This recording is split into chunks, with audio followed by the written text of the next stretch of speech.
A lot of players have their issues with live golf, but Nick Faldo's reaction is on another level.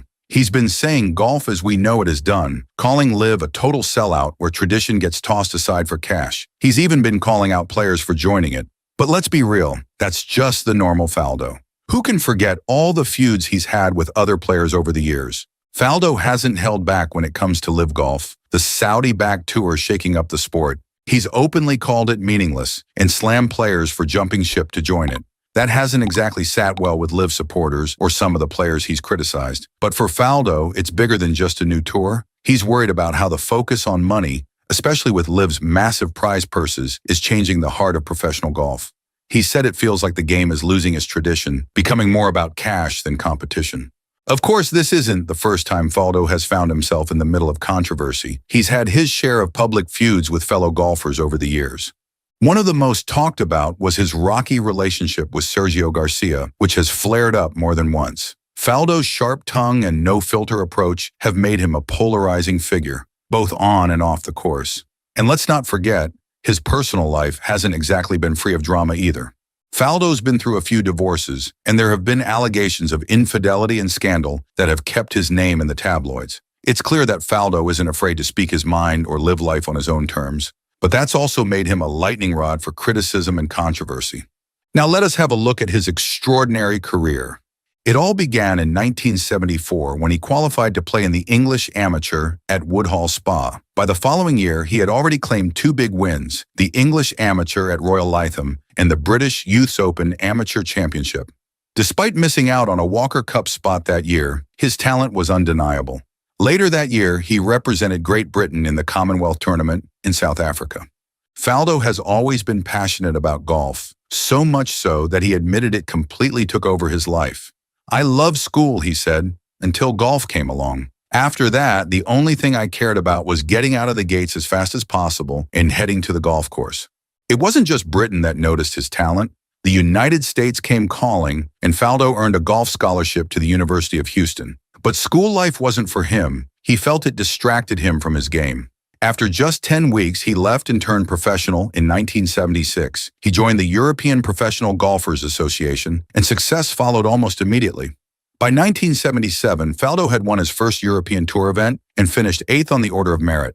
That same year, he became the youngest Ryder Cup player at the time, at just 20 years old. And he didn't just show up, he dominated. Faldo won all three of his matches, including a singles victory over Tom Watson, who had won the Open Championship just 2 months earlier. The early 1980s saw Faldo cement his place among Europe's top players. He won back-to-back Sun Alliance PGA Championships in 1980 and 1981, and topped the Order of Merit in 1983 with 5 European Tour victories. But even as he was racking up wins, Faldo realized something was missing. In the mid-1980s, Faldo made a bold decision that would define his career. He completely rebuilt his swing.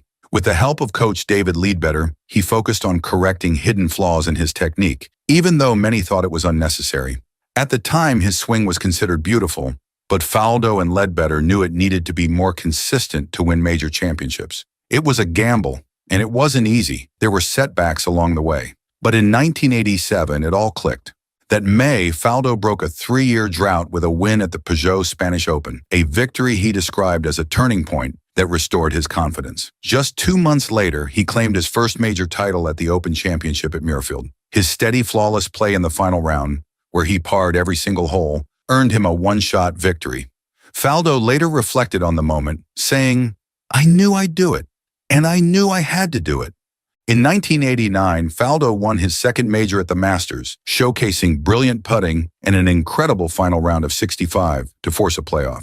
He ultimately defeated Scott Hoke with a dramatic birdie putt on the second playoff hole. The following year, Faldo defended his Masters title, beating Raymond Floyd in another playoff. He became the first player since Jack Nicklaus in the mid-1960s to win back-to-back Masters titles, cementing his place in golfing history. Faldo's dominance continued in 1990. At the U.S. Open that year, he narrowly missed out on a playoff, finishing just 1 stroke behind the leaders.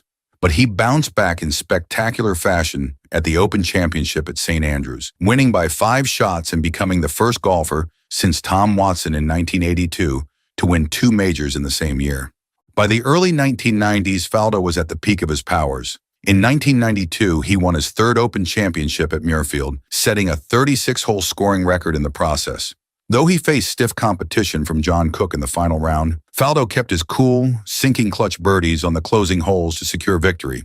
Faldo's success wasn't limited to majors. He claimed the European Tour Order of Merit again in 1992 and broke records for earnings that year. His consistency and determination were unmatched, as he famously said, "If someone's going to beat me, they'll have to work for it." In 1996, Faldo added one more unforgettable chapter to his major winning career at the Masters. Trailing Greg Norman by 6 shots heading into the final round, Faldo delivered a masterclass in steady golf, shooting 67 to Norman's 78. The win is often remembered for Norman's collapse, but Faldo's performance under pressure was just as remarkable. After the final putt, Faldo shared a heartfelt moment with Norman, offering words of comfort that have since become legendary. That Masters win marked Faldo's 6th and final major championship. While he continued to play competitively into the late 1990s, his focus gradually shifted to other pursuits. He won his final tournament, the 1997 Nissan Open in Los Angeles, at the age of 39. As Faldo entered his 40s, his appearances on the PGA and European tours became less frequent. He did, however, have some notable moments, including a top 5 finish at the 2002 U.S. Open and a strong showing at the 2003 Open Championship, where he briefly contended during the final round. By the mid-2000s, Faldo had largely stepped away from competitive golf, although he did occasionally play in events like the Open Championship and the Senior British Open. His final Open appearance came in 2015 at St. Andrews, a fitting end to a storied career. Over his career, Faldo earned over $8 million on the European Tour and more than $5 million on the PGA Tour. Not bad for someone who once just wanted to get out of school and hit the golf course.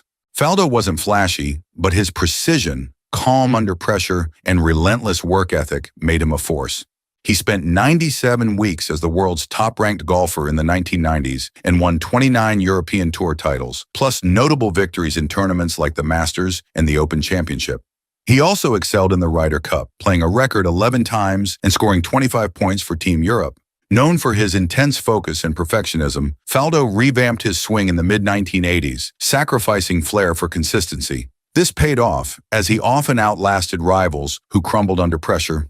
Some of his biggest wins came after opponents' mistakes, like Greg Norman's infamous collapse at the 1996 Masters. Despite not being a big hitter, his strategic play and distance control set him apart. Off the course, Faldo wasn't known for his warmth. His commitment to the game often overshadowed his social side, but his drive inspired younger players.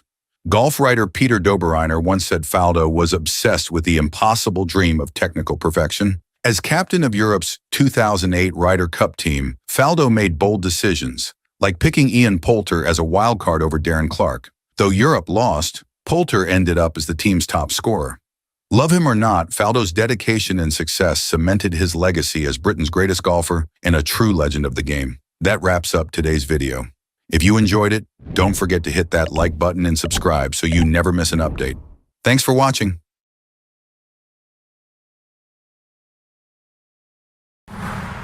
Nick Price hasn't been shy about criticizing LIV Golf, but he took it a step further by going after its CEO, Greg Norman. Then again, Price just has a habit of hating on things you wouldn't even expect. He's also made it clear he's not a fan of the Ryder Cup. That stance made a lot of people uncomfortable, especially when he was given big roles in the event. Nick Price has never been one to hold back his opinions, and LIV Golf is no exception. He's been openly critical of the Saudi-backed tour, calling out its CEO, Greg Norman, and questioning the overall quality of the competition. He's also taken issue with players who left the PGA Tour for LIV, saying they shouldn't be bad-mouthing the organization that made them stars in the first place. His strong stance has earned him both fans and critics, with some applauding his honesty and others feeling he's just stirring the pot. But LIV Golf isn't the only thing Price has openly disliked. He's also made it clear that he's not a fan of the Ryder Cup, going so far as to compare it to root canals and hemorrhoids. That's about as blunt as it gets. While some people see his comments as just his personal opinion, others feel they're way too harsh, especially considering how much history and prestige the event carries. Because of statements like these, there's been a bit of a mixed reaction when he's been given big opportunities in the golf world. Take, for example, his appointment to the USGA Executive Committee in 2018. The idea was to bring in someone with a deep understanding of professional golf to help bridge the gap between the USGA and the players. But not everyone was convinced he was the right choice. Some felt that, as both a former player and a current course designer, he might have a conflict of interest. People wondered if his decisions would truly be unbiased or if his own experiences would influence the direction he took. And that's not the only controversy tied to Price. His work as a golf course designer has also raised some eyebrows. Some of his designs have been criticized for favoring big hitters, making courses less playable for the average golfer. On top of that, there have been concerns about the environmental impact of his projects. One example is Soleta Golf Club in Florida, which faced backlash for its heavy use of irrigation and the potential effect it could have on nearby wetlands. For all the controversy surrounding Price's opinions, one thing that no one can deny is just how impressive his golf career was. Before he became known for his sharp takes on LIV Golf and the Ryder Cup, he was busy making a name for himself on the course, proving he belonged among the best in the world. Price's journey in professional golf began in 1977 on the South African Tour, where he started to build his reputation as a serious competitor. But he didn't stay there for long. He soon moved on to the European Tour, testing his skills against a stronger field. By 1983, he had made the leap to the PGA Tour, officially taking his talents to the biggest stage in golf. During this time, there was also a major change in his personal life. In 1984, Price made the decision to renounce his Zimbabwean citizenship and began playing under a British passport. It would take more than a decade until 1996 for him to regain his dual citizenship, a process that was undoubtedly significant for him. As for his wins, Price wasted little time getting started. His first professional victory came in 1979 at the Aseng TV Challenge Series on the Southern African Tour. A year later, he proved he could win outside of South Africa, taking home the title at the 1980 Swiss Open on the European Tour. While those wins helped establish him as a rising star, it wasn't until the 1982 Open Championship that he truly grabbed the world's attention. Heading into the final stretch of that tournament, Price found himself leading by 3 shots with just 6 holes to play. It looked like he was on the verge of a breakthrough major win, but golf can be unforgiving, and things didn't go his way down the stretch. He ended up tied for second alongside Peter Oosterhuis, finishing just 1 shot behind Tom Watson, who walked away with the claret jug. While falling short was undoubtedly heartbreaking, it also showed that Price had what it took to compete with the very best. That same year, he continued his dominance in South Africa, winning the Sunshine Tour Order of Merit for the 1982/83 season. In 1983, Price grabbed his first PGA Tour victory in a big way. He won the World Series of Golf in dominant fashion, leading from start to finish and beating none other than Jack Nicklaus by 4 strokes. At just 26 years old, it seemed like Price was destined for a rapid rise to the top. But golf is unpredictable, and what followed was an unexpected dry spell. Despite showing flashes of brilliance, Price wouldn't win another PGA Tour event for nearly 8 years. Even though wins were hard to come by, he still found ways to remind the golf world of his talent. One of his most memorable performances came at the 1986 Masters, when he shot an incredible 63 at Augusta National, setting a course record. At the time, it was the lowest single-round score ever recorded at the prestigious tournament. Then, in 1988, he came heartbreakingly close to winning his first major, finishing second at the Open Championship behind Seve Ballesteros. By the early 1990s, though, Price had finally turned his game around and was entering his prime. By the mid-90s, he was widely considered the best golfer in the world. His breakthrough major win came at the 1992 PGA Championship, and he didn't stop there. In 1994, he dominated the golf world, winning 2 majors back-to-back, the Open Championship and the PGA Championship. Those victories cemented his legacy and proved that he was not just a great player, but an all-time great. Price's dominance in the mid-90s wasn't just about winning majors. In both 1993 and 1994, he topped the PGA Tour money list, setting new earnings records in each of those years. He also spent an incredible 43 weeks as the #1 golfer in the official world golf rankings, further proving that he was the best in the game at that time. His success wasn't limited to the PGA Tour. Price played all over the world and continued to rack up accolades. He was so consistent that he would have won the Southern African Tour's Order of Merit in 1996-97 if he had played the minimum number of required tournaments. He also won the prestigious Varden Trophy in 1993 and 1997, an award given to the PGA Tour player with the lowest adjusted scoring average. One of the things that made Price so great was his incredible ball striking ability. Along with his good friend and fellow golf legend Greg Norman, he was known as one of the purest strikers of the golf ball during his era. His precision and consistency made him a threat on any course, and it's one of the reasons he was able to stay at the top for so long. Even though Price continued to play professionally well into his later years, he eventually began focusing on other ventures. He expanded into golf course design, founding his own company based in Florida. His experience as one of the best ball strikers of his generation gave him a unique perspective on course layouts, and his designs have been both praised and criticized. Some of his courses have been called out for favoring long hitters, making it difficult for shorter hitters to compete. Others have raised environmental concerns, like the Soleta Golf Club in Florida, which was criticized for its heavy irrigation and potential impact on nearby wetlands. Outside of course design, Price also launched his own line of signature golf apparel, further expanding his brand beyond just playing the game. Despite his controversial opinions, he has always been one of the most personable and well-liked players on tour. And that wraps up today's video. If you enjoyed it, don't forget to hit that like button, and while you're at it, make sure to subscribe so you don't miss any future content. Oh, and drop a comment below. We'd love to hear your thoughts.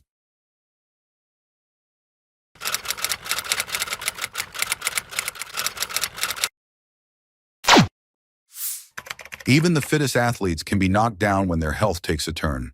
When Seve Ballesteros passed away from a brain tumor, it shocked the world.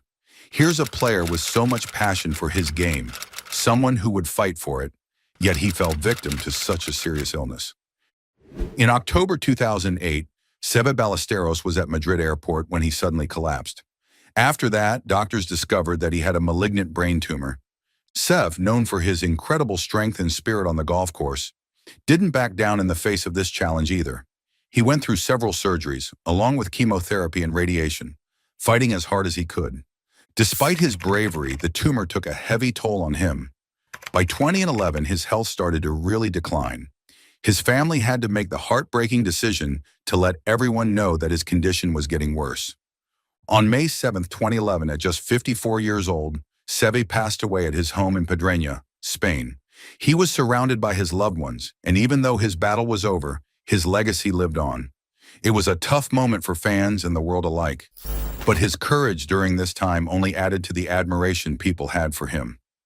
What people will always remember about Seve Ballesteros is how fiercely he fought for his game, no matter what. Take his singles match against Paul Azinger, for example. There was a moment during the match when Ballesteros questioned whether Azinger's ball was legal and asked for a change. The referee ruled against him, and you could see how frustrated Seve was. It really got to him. Later on, Azinger hit his ball into the water, but then got a favorable drop, which only added to Ballesteros' anger. Sev believed that the American team was bending the rules, although he was quick to say that he didn't think they were actually cheating. But that wasn't the only time Seve found himself in a heated moment at the Ryder Cup. In another incident, he and his partner, Jose Maria Olazabal, were accused by the American team of trying to mess with their opponent's focus. The Americans claimed Sev and Jose were coughing on purpose during their backswings, which led to a pretty intense exchange between the players. Ballesteros' career is one that will never be forgotten. From a young age, Seve showed the world that he was destined for greatness in golf. He turned professional in 1974 at just 16 years old, already showing the kind of passion and talent that would later define his career. It wasn't long before he burst onto the international stage. His big moment came in 1976 at the Open Championship at Royal Birkdale Golf Club. Sev finished in second place, just behind the winner, Johnny Miller. He was leading the tournament after 3 rounds, but a final round 74 left him tied for second with none other than the legendary Jack Nicklaus, 6 shots behind Miller. Even though he didn't win, it was clear to everyone watching that Sev was a force to be reckoned with. That performance in 1976 set the tone for the rest of his career. Later that year, he went on to win the European Tour Order of Merit, which is the money title for the tour. This was just the beginning. Sev would go on to win this title a total of 6 times, a record at the time. His first major came in 1979 when he won the Open Championship. Sev's closing round of 70 was enough to secure the victory. It was a memorable win for a number of reasons. For one, Sev hit his tee shot into a car park on the 16th hole, but still managed to make a birdie. It was a display of his incredible skill and focus under pressure, and it showed why he was so beloved by fans. In addition to his Open Championship win in 1979, Seve had an amazing run in the 1980s. He won the Masters tournament in both 1980 and 1983.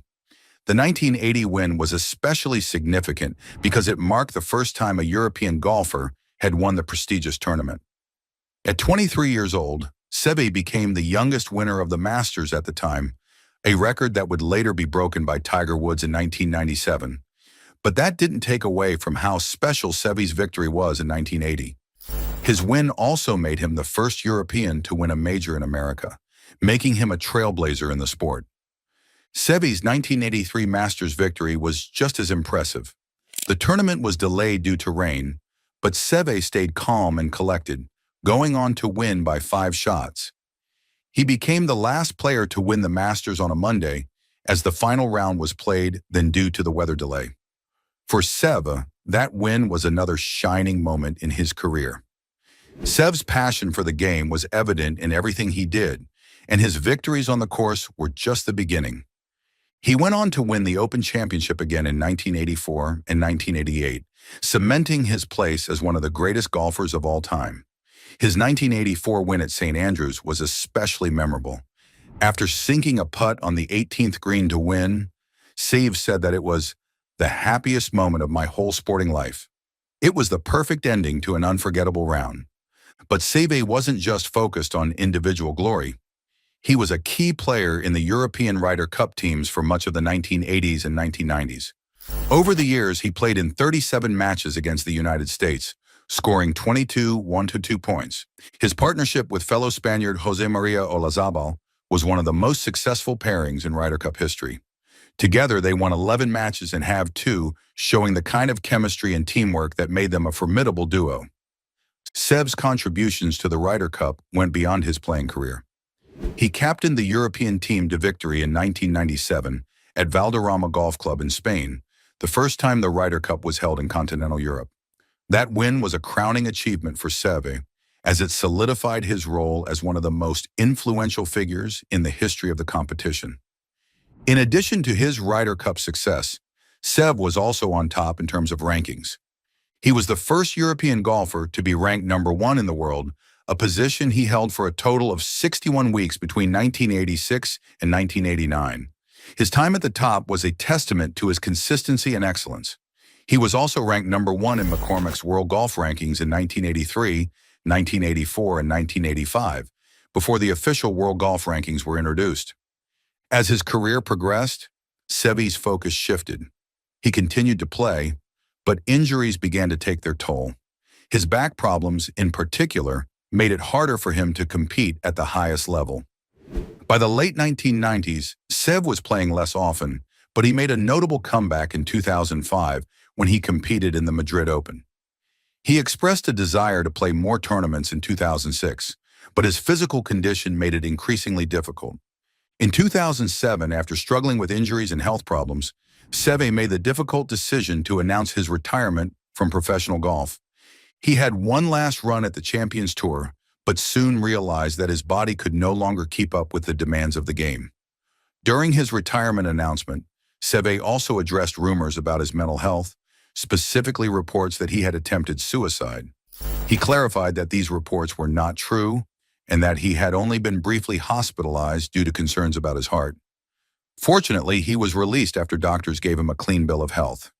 Even after retiring, Sev stayed involved in the game he loved. He took on the role of captain for the European team in the Royal Trophy, a competition similar to the Ryder Cup, starting in 2006. He also became heavily involved in golf course design, famously altering the 17th hole at Valderrama before the 1997 Ryder Cup. Seve's legacy was far-reaching, and his influence on the sport continued long after he retired. In recognition of his incredible contributions to the sport, several honors were bestowed upon Seve after his death. The airport in his hometown of Cantabria was renamed in his honor, becoming Seve Ballesteros Santander Airport. This was a fitting tribute to a man who had become one of the most iconic figures in Spanish sports history. The European Tour also made sure to honor Seve's legacy. In 2017, the European Tour Players Player of the Year award was renamed in his honor, and the first recipient of the Seve Ballesteros Award was Henrik Stenson. This award serves as a reminder of Seve's impact on the game and the respect he earned from his peers. And that's a wrap for today's video. If you enjoyed it, don't forget to hit that like button, leave a comment, and subscribe so you never miss out on our future content. Thanks for watching.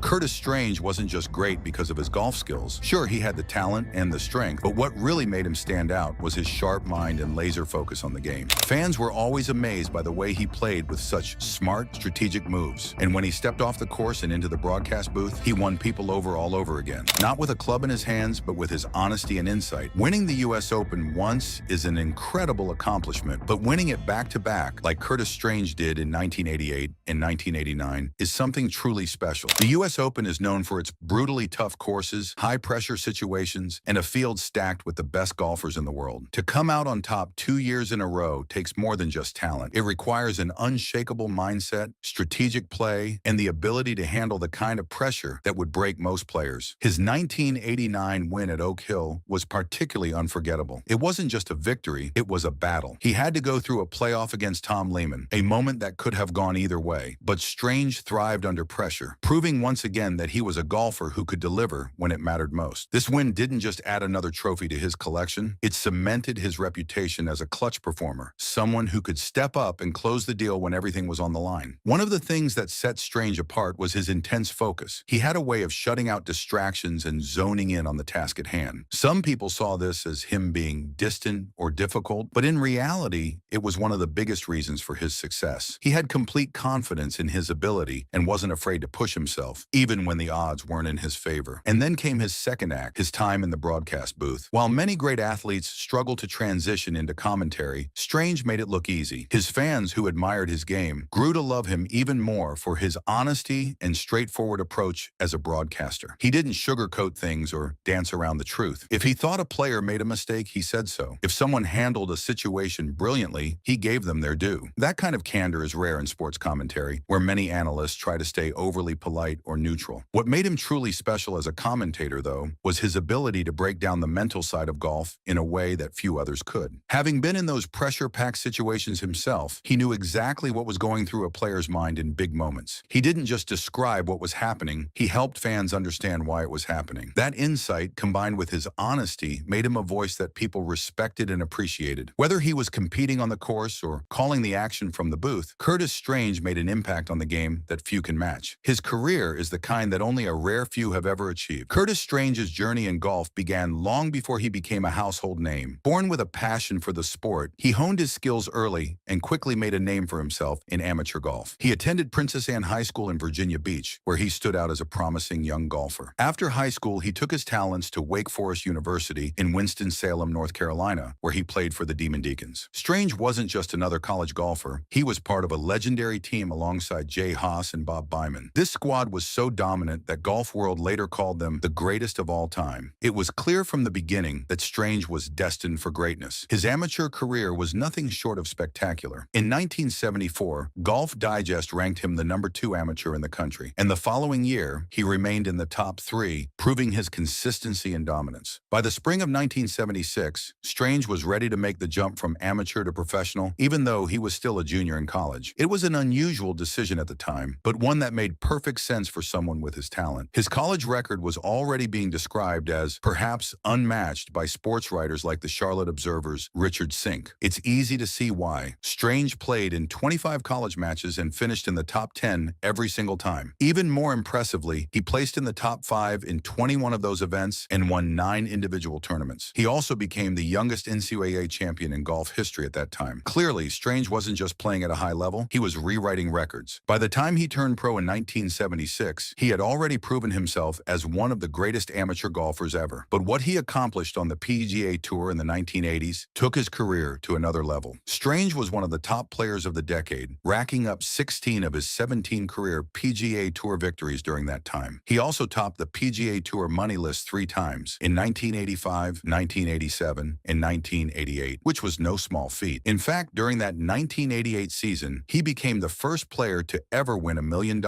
in official prize money in a single season. This was groundbreaking at the time, showcasing just how dominant he was. Of course, the true highlight of his career came when he won back-to-back U.S. Open titles in 1988 and 1989. The U.S. Open is widely regarded as one of the toughest golf tournaments in the world, with punishing course setups and relentless pressure. Winning it once is a massive accomplishment. Winning it twice in a row, that puts a player in elite company. Since World War II, only 3 golfers have managed to defend their U.S. Open title successfully: Ben Hogan in 1951, Curtis Strange in 1989, and Brooks Koepka in 2018. His 1989 U.S. Open win at Oak Hill was especially dramatic. It wasn't just a straightforward victory. He had to go through a tense playoff battle against Tom Lehman. Strange showed his usual poise under pressure and came out on top, proving once again that he was a clutch performer who could deliver when it mattered most. This would ultimately be his final PGA Tour victory, but what a way to cap off an incredible run. Beyond his major wins, Strange had plenty of other impressive moments in big tournaments. He was leading midway through the final round at the Masters in 1985, but fell just 2 strokes short of victory. He also came heartbreakingly close at the 1989 PGA Championship, finishing 1 stroke behind the winner. On top of that, he was a fierce competitor in 5 Ryder Cup teams, and later took on the prestigious role of Ryder Cup captain in 2002. While he chose to skip the Open Championship several times during his prime, Strange wasn't afraid to compete on the international stage. He played in a number of international tournaments and found success across the globe. In 1986, he won the ABC Japan-US match, a tournament that featured several top American pros. He also played frequently on the Australasian Tour, winning 3 events in Australia between the late 1980s and early 1990s. Even when he didn't win, he was often in contention, finishing as the runner-up in tournaments like the 1976 Australian Open, 1986 Air New Zealand Shell Open, and 1990 Daikyo Palm Meadows Cup. Interestingly, like Ben Hogan and Henrik Stenson, Strange was actually a natural left-hander, but played golf right-handed, a unique trait that didn't seem to hold him back one bit. As he got older and his competitive fire started to cool, Strange made the transition to the Champions Tour after turning 50 in 2005. He was honest about his decision, once saying, "I was getting worse," and said, "To hell with it." Even though he didn't dominate like he had in his prime, he still managed a 3rd-place finish at the Constellation Energy Classic and a tie for 5th at the FedEx Kinko's Classic in his first season. But while his playing career was winding down, a new chapter was beginning: his broadcasting career. In 1997, he was hired as ESPN/ABC's lead golf analyst, working alongside Mike Tirico. Strange brought the same intensity and straightforward attitude to the booth that he had on the course. He wasn't afraid to be honest, offering critical and insightful analysis rather than playing it safe. His time with ESPN had its ups and downs. He left in 2004 due to a contract dispute, only to return in 2008. Later, in 2016, he joined Fox Sports as a course reporter for USGA Championships. His deep understanding of the game and his ability to break down the mental aspects of golf made him one of the most respected voices in the sport. Strange's contributions to golf didn't go unnoticed. On April 18, 2007, he was elected to the World Golf Hall of Fame and was officially inducted on November 12th at the World Golf Village in St. Augustine, Florida. 2 years later, in May 2009, he was also recognized in his home state when he was inducted into the Hampton Roads Sports Hall of Fame for his contributions to sports in southeastern Virginia. That wraps up today's video. Don't forget to like and subscribe so you never miss an update